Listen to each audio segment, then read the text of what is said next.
ASN stands for Additional Support Needs, and that can take a range of forms. In the more mainstream form, it can be a young person just having dyslexia. For some youngsters with severe and complex needs, an alternative provision is usually needed.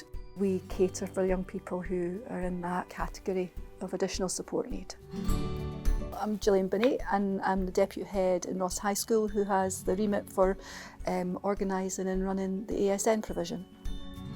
We can educate up to 30 young people in the provision. They're organised into 4 classes based on age and stage, but also their individual educational need.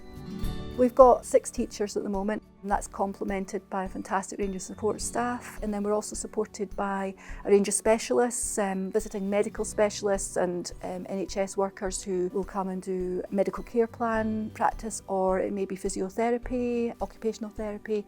So in total, probably around 30 people on a weekly basis working with the young people.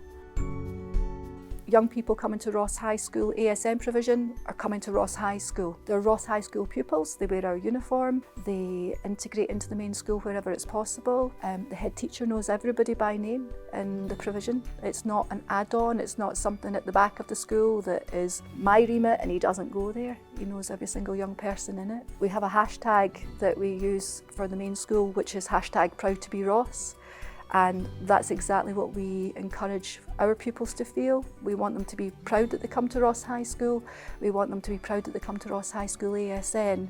Our attitude to the education of our young people within our provision is that actually they belong here and they belong in the school here with all the other 1,200 pupils, and that what they're entitled to is no different to the education that those other young people get.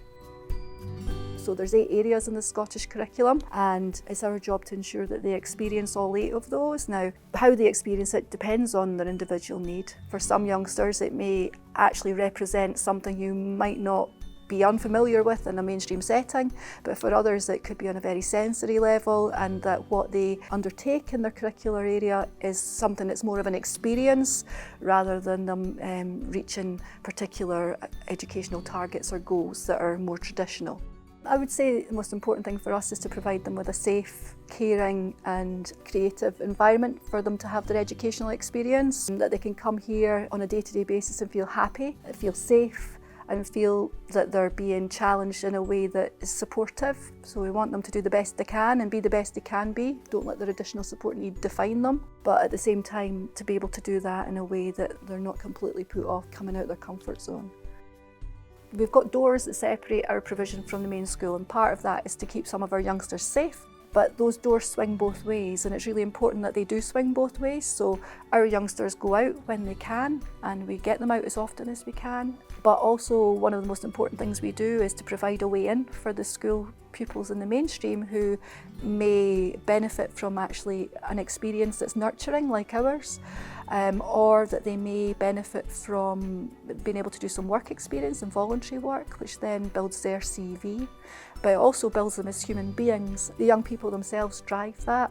I think that's really enhanced our ability to make our youngsters feel part of the whole school, but for the whole school to have a much higher awareness of our pupils. So when we're out in the main school, there's so many more of the main school pupils know our pupils and interact with them and make them feel welcome and part of the school.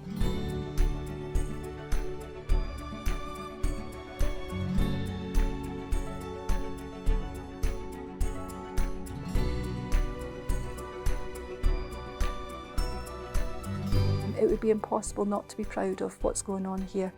One of the teachers regularly describes our provision to parents or prospective parents as a community, and I think it's fair to say that that's absolutely the case.